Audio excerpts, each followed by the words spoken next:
Hello, this is Martin Gore from Depeche Mode. Hi, this is Dave Gahan from Depeche Mode, and you are listening to My Nerd World. Welcome to it, and I'm your host, Jon Justice, here on Depeche Mode, the podcast. On this week's episode, we'll cover Depeche Mode Day in LA, plus my review of Strange and Strange 2, the DVD and Blu-ray release, which I was so excited to finally sit down and watch last weekend. Thank you, as always, for checking out the podcast. If you want to email, talkshownerd@gmail.com. And, of course, you can always drop a comment if you happen to be watching or listening on YouTube as well. Real special week for Depeche Mode. 5 sold-out nights in Los Angeles as they wrap up this leg of the American tour before taking a pretty extensive Christmas break and then heading back out on the road in Europe for the 4th European leg. Started off with a couple of shows at the Kia Forum, but then on Wednesday of this week, Monica Rodriguez, the Los Angeles City Councilwoman from District 7, obviously a massive Depeche Mode fan, had put forward a proclamation approved by the LA City Council that Depeche Mode would be honored on December 13th, and it would officially become Depeche Mode Day in LA. Covered by some local media outlets, I assume that this means that every December 13th moving forward will be Depeche Mode Day. Although I've found very little information sort of surrounding exactly how this came about. I'll have to do a little bit more digging, apart from Monica Rodriguez and her being a massive of the band, which is clear. I actually had a video to go along with the audio from the actual ceremony to share with you of Monica Rodriguez laying out what her favorite songs were. But as I was getting ready to go to do the show, I realized that they put People Are Good from Memento Mori in the background of the video. And I just know that if I end up sharing it on the show, I'm going to get dinged with a cease and desist. There appeared to be at least 1,000, if not more, fans that had shown up in front of the Los Angeles City Hall for this event.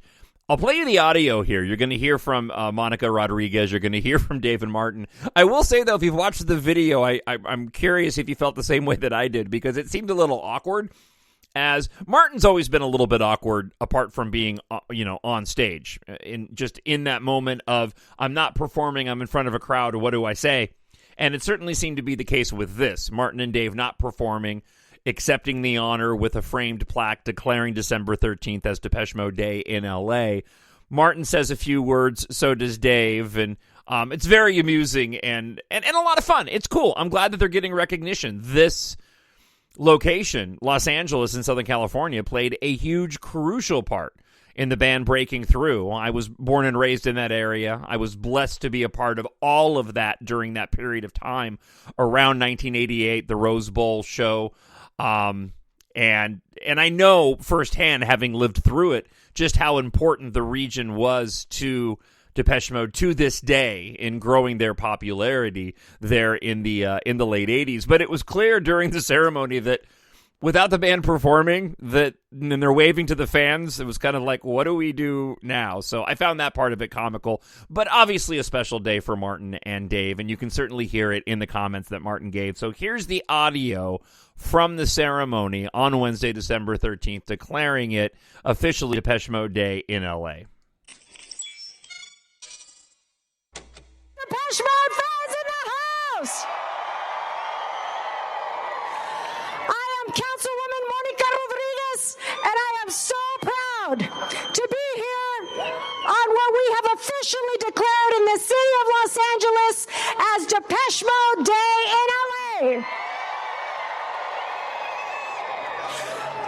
I want to thank you all for coming out to honor a very treasured band that has meant so much to Los Angeles, meeting us where we are with their lyrics and their musical stylings that helped to keep us whole when sometimes the world was falling apart. And I couldn't be more proud to be here in solidarity with all of you to recognize a global sensation that has not only made an indelible mark in Los Angeles, but around the globe. Ladies and gentlemen, help me welcome Dave Gahan, Martin Gore, Depeche Mode!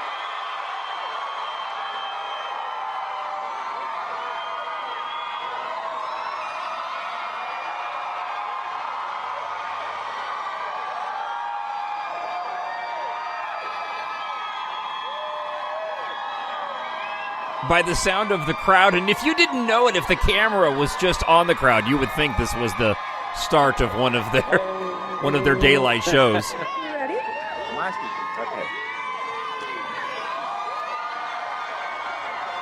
Well, this is incredible.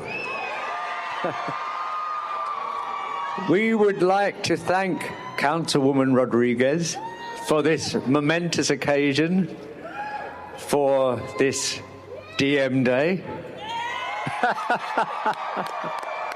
I never thought I'd be saying that, ever.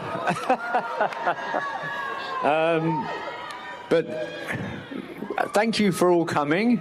It's very nice of you to turn up. But we've always had a very special relationship with Los Angeles.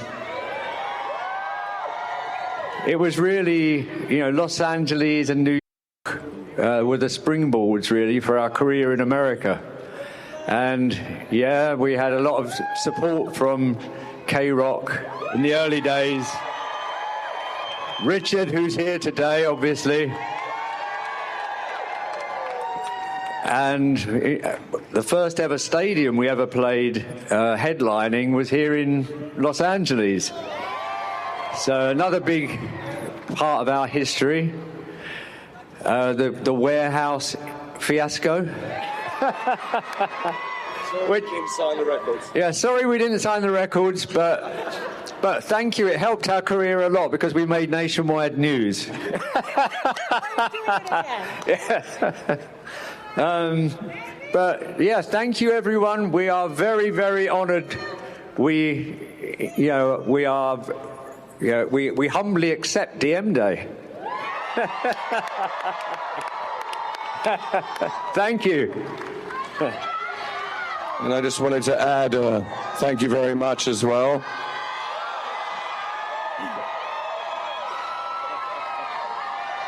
And I could have done with this kind of support in the early 90s as well. It would have been very helpful. Yeah. Thank you, of course.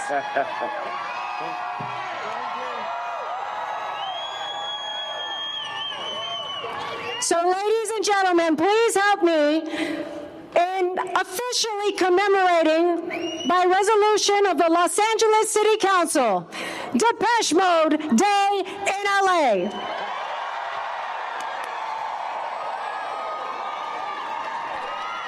Sorry, no. I got over here. It's interesting to me, having lived with this band for as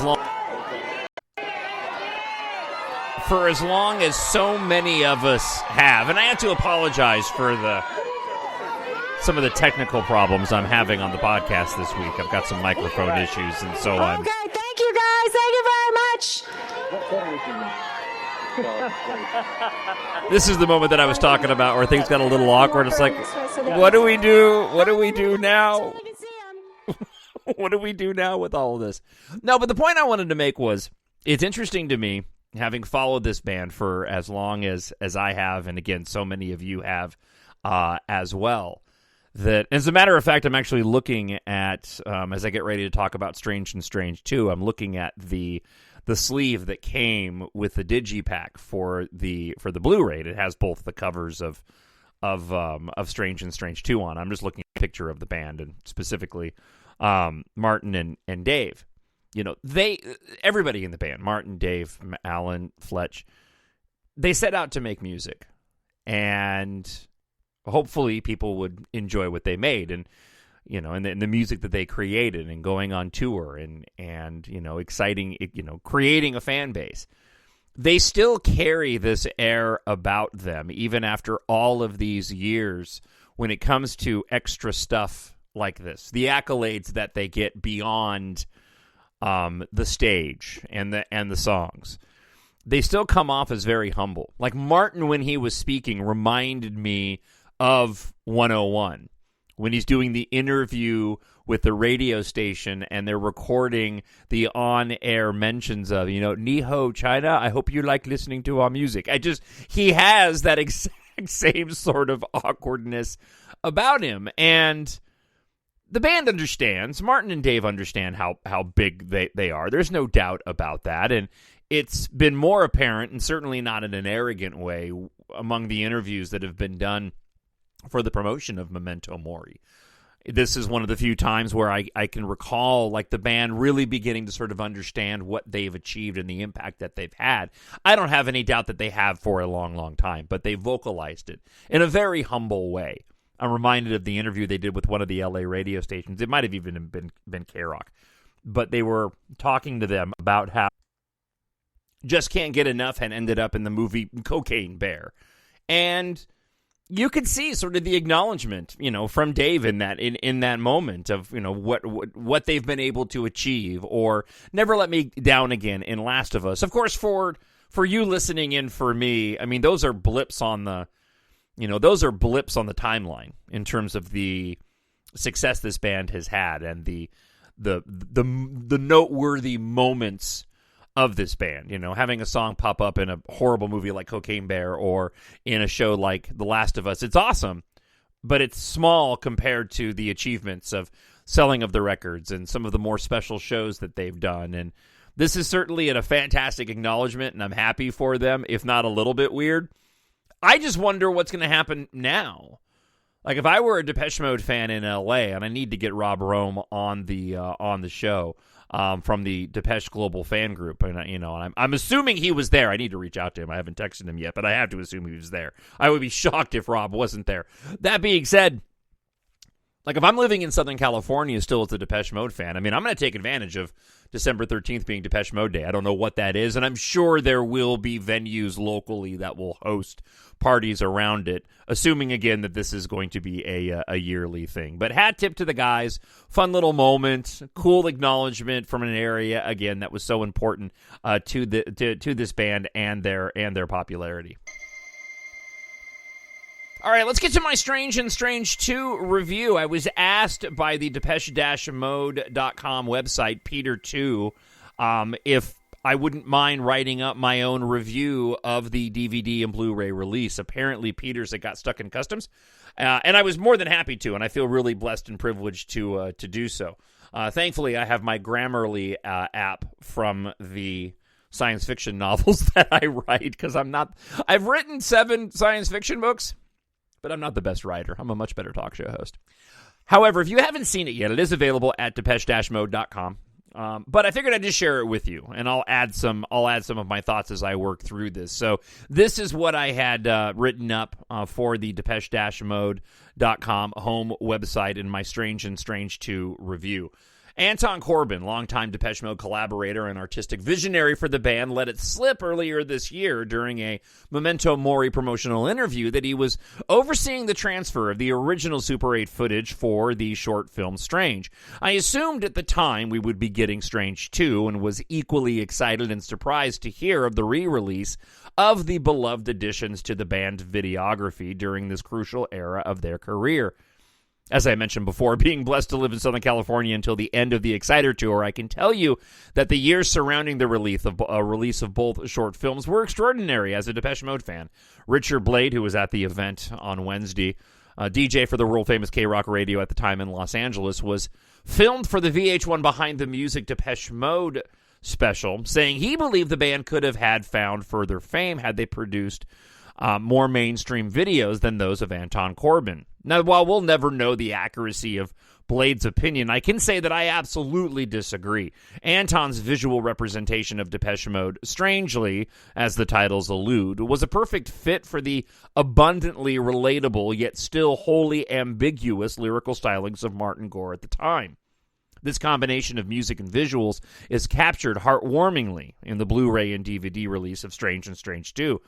I would have said it was perfectly captured, but time has taken its toll on the film of Anton Corbijn's already somewhat gritty and grainy style. When it comes to the packaging, I've never been much of a fan of the modern era of Depeche Mode physical releases. Call me old school, I prefer the CD, DVD, jewel cases of the past, and I'm less a fan of the paper and cardboard digipacks accompanying the physical versions. As a digipack version, after seeing the promotional images, I already wished we were getting 2 separate releases of the original films and videos. But after getting my Amazon delivery, and I do miss going to the local record store and import shops on the day of a DM release, there was always something magical and fun about that, I was pleasantly surprised at how simple yet effective the double release was packaged together. The 2 covers adorning front and back, a technique mirrored in the removable liner notes after opening the gatefold, was a clever move in keeping the set simple yet still inclusive of interesting content before you place the disc into your DVD or Blu-ray player. It's always a joy to see Anton Corbijn's notes attached to his handiwork, and it's no less enjoyable here in the folded reversible pullout. Of course, seeing Anton's classic photos of the band is never a disappointment, but we're also treated to some, albeit very minimal, as is typical for Anton, new artwork included in the notes and carried over to the disc menu, with Anton's unmistakable artistic doodles of hand-drawn rectangles around the clickable menu items. The inner gatefold also features broad brushes of grays and black and a smattering of white. While ultimately unremarkable, it's still 100% Anton Corbijn. It rounds out the release's visuals that keep in theme with all of Depeche Mode's releases, with Anton at the creative helm. Personally, at a time when we are no longer treated to an abundance of Anton Corbijn artwork for the various releases attached to Memento Mori, it was a nice treat to have The Strange and Strange 2 created with such detail and added attention. Now, in terms of the visuals themselves, seeing the Mute logo always gives me a nostalgic hit of dopamine, and as I mentioned, I would have liked initially to have seen these films and video collections released separately, but as soon as the menu screen came up, seeing Anton's artwork and an easy-to-navigate menu between the 2 artistic works, it made all the sense to me that the package was as it was. I also found the background soundtrack on the menu to be a welcome surprise. I appreciated the added text inside the gatefold explaining the difficulty of the conversion process and the impact on its release.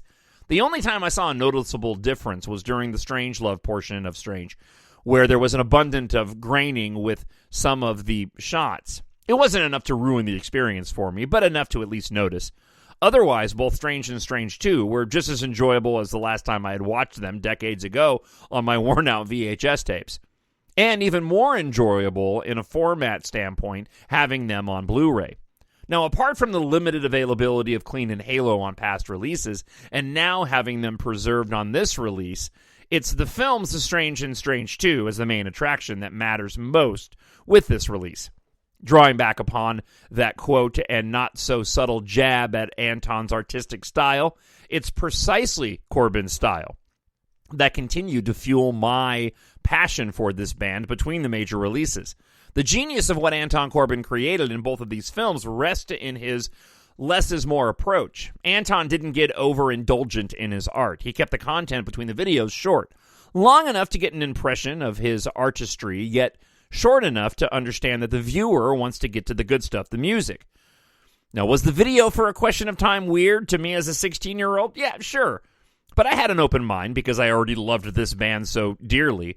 Were the strange interviews between the music videos of European models and an old man bizarre? Absolutely, but again, I kept an open mind because this was something the band had approved of, and therefore I approved of. For Strange 2, abandoning the black and white aesthetic for color on Strange 2 as a fan, I was already sold when I saw the first promotional ads for the pending release. Along those lines, I appreciated the noted difference in the titles of these releases, such as Black and White Mode and Color Mode by Anton Corbijn on the packaging. Also, on a personal note, it's fun to see the visuals from Strange 2, many of which were ultimately used for the live visuals on the World Violation Tour, especially in the clean promo clip. World in My Eyes is a personal favorite of mine, being filmed entirely on that tour. A part of me thinks the band cares enough to release these gems from so many years ago, then maybe we'll get a proper World Violation Tour physical release. Dare to dream on, I suppose. Ultimately, this lifelong Depeche Mode fan, is more than happy with the Strange and Strange 2 release. The fact that as much detail was given and care to create this release shows how much Martin and Dave and the current iteration of their promotional team understand the love that fans like you and me have for this band. Now, how about that world we live in Live in Hamburg Blu-ray release? The one thing I didn't mention in my write-up for the home website, depeche-mode.com, was the addition of the outtakes, just because I didn't find them to be all that noteworthy. They were interesting to see, and I'm always happy to get, any Depeche Mode footage I can get my hand. Again, my apologies for some of the technical problems I'm having on the show this week. No, I'm always happy to get extra Depeche Mode material, but there wasn't anything that really stood out noteworthy, which is why I didn't include that aspect of it in the release. Listen, it took me back when I was watching it here at home over the weekend after getting it, and it really is special, in my opinion, that the band decided to go ahead and release these after all these years. I have no idea. I mean, maybe we can go and look, and I know there's a couple of sites out there that do this, but I'd be wondering what the financial success of both of these releases were at the time. Clearly, they saw an opportunity here, and it was cost-effective for them to go and preserve these. Plus, I think, given the fact that there was a degradation in the actual Super 8 footage, is a good thing that they went and did the transfer of these. I do seriously wonder if we could possibly get A World We Live in Live in Hamburg, but I imagine that the rights of that is probably locked up somewhere, and if they're going from the original film stock, that may not even be available anymore. So, as always, I would love to know what you thought of the release after all these years, and I don't think the Strange and Strange 2 is something that I've really covered at all on the show in the past. So I'm certainly glad I had the opportunity, and so glad to have the both releases now sitting in my Depeche Mode collection. As I mentioned, TalkShowNerd@gmail.com if you want to write in. Just got a couple of listener feedbacks this week to share with you. First off, you're all friends of the show, but we'll hear from Jason. Jason was asking, he was waiting to see if I mentioned this in the last podcast.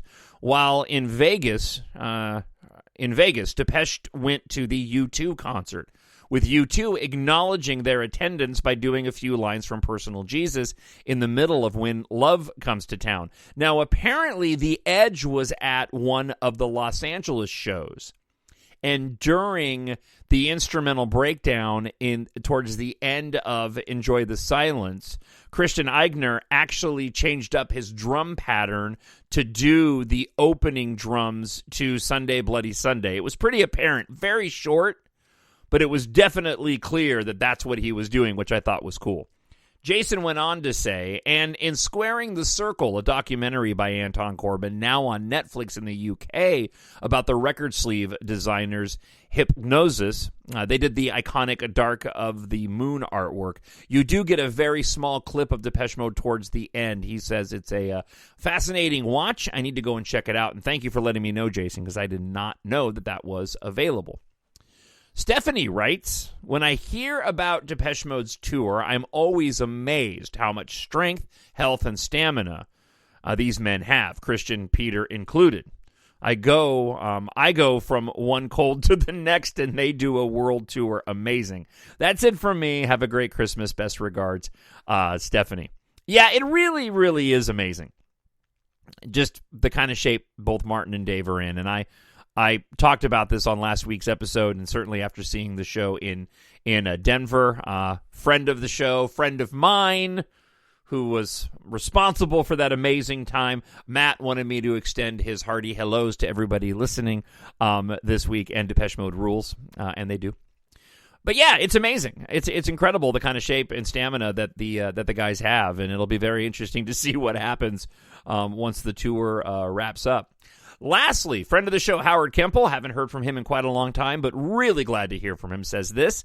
While I can't claim to be a super fan, Depeche Mode are one of my favorites, as I only have a few artists where I own more than 4 albums. Violator is still my favorite, since that is where I really got into Depeche Mode my senior year. Memento Mori is now my second favorite DM album. My favorite Stranger and Before We Drown have really resonated with my situation lately. He's unfortunately been going through some difficulties, and certainly in my prayers. No, I didn't attend a concert at the T-Mobile Arena. Between the holidays and saving up for my trip with my son, we have to decide where the disposable income goes, although my wife spends enough on plays at the Smith Center here. She wouldn't have objected, but for the price of just me going in the nosebleed section, I could have gotten a VIP table for my wife and I at the Las Vegas Hard Rock seeing the DM tribute band Strangelove, the Depeche Mode Experience. And I have a tribute band, and to have a tribute band that's been around for over 10 years speaks to just how good Depeche Mode is and how much people just can't get enough. But I've seen a few video clips from several of the concerts, and I wish I would have gone. Oh well. My final DM thought, I'm wondering if Caroline's Train is the one coming for us to get on board. Nicely done. Side note, I'm also loving the new Gunship album. Yeah, man, that Gunship album is fantastic. I really, really love it. And still, no burn for me at all on Memento Mori. I had been listening to the songs separately for quite a long time over the course of the past month or so, and the other day got back into listening to the album top to bottom, and it's incredible. It is incredible that Martin and Dave put together such an amazing piece of work, but it makes sense, though, too, when you consider everything the band has gone through, and it seems as if some of their most memorable work has come during difficult times or weird times, abnormal times. You go back and you look at the production on an album like Songs of Faith and Devotion, and, well, you know, it's my favorite, while it might not be everybody's favorite, or Ultra, which, of course, is a fan favorite after Alan left. And the circumstances with the loss of Fletch and so many years between them, the longest period of time between releases, it doesn't come as a huge surprise that Memento Mori is such an amazing album, just because of that fact, that it was created under different circumstances. And clearly there was a lot of love and care that was put into that record, and it shows. It shows in every single listen. All right, that wraps up this week's episode. As always, if you want to email, talkshownerd@gmail.com. Leave a comment up on YouTube as well. I don't know what the end of the year schedule is going to look like at the moment. There might be another show next week, if not the week after, before New Year's. But I'll definitely get another episode in before the end of the year. So either way, happy holidays and a Merry Christmas to you early. For those of you who've been listening to the show for a long, long time, thank you so much for listening once again. I look forward to hearing from you. TalkShowNerd@gmail.com. If you are newer listeners to the show, I've written a science fiction space opera series. I'm a huge fan of Star Wars. And if you like science fiction, and of course you love Depeche Mode, I hope you'll check out my books. They're set in the future, where air and spaceflight culture has replaced car culture, and they are inspired in part by Depeche Mode, the world we live in and life in general, life in the so-called space age. Depeche Mode plays a part in the underlying themes of the story, and the main character himself is a massive Depeche Mode fan at a time when the music from the 80s through the 2000s is nostalgic and popular among the characters. They feature references to Depeche Mode, both direct and indirect, while telling an exciting science fiction space opera saga. The story for Book 1 goes as follows. Keitha lost her father 1 year ago. Yesterday, he gave her the key to saving humanity. She just doesn't know it yet. All starfighter pilot Taft Guardia wanted was to train with Keitha Morrow and one day travel to distant worlds. He'll need the skills to survive when an industrial accident inside D-Corp. It's a spacecraft factory, and it sets off a catastrophic chain of events. As the ruthless Sin Argum of D-Corp attempts to exploit the disaster, a cryptic message from Keitha's late aerospace engineer father leads to what may be the only hope of stopping him. With their fates intertwined, Taft and Keitha must confront the past as they fight for humanity's future among the stars. So if you like science fiction, with some romance and a lot of action, EMBARK is perfect for you. It's written for adults, but great for ages 11 plus. 7 books in the series, in ebook, audiobook, hardcover, and paperback, available on Amazon.com or mynerdworld.net. If you're on Kindle Unlimited, you can you can read them through Kindle Unlimited as well. And if you'd like, if you're in the U.S., you can purchase hardcovers and paperback versions of all 7 books in the series from me directly. All you have to do is email me, talkshownerd@gmail.com. Sign them for free.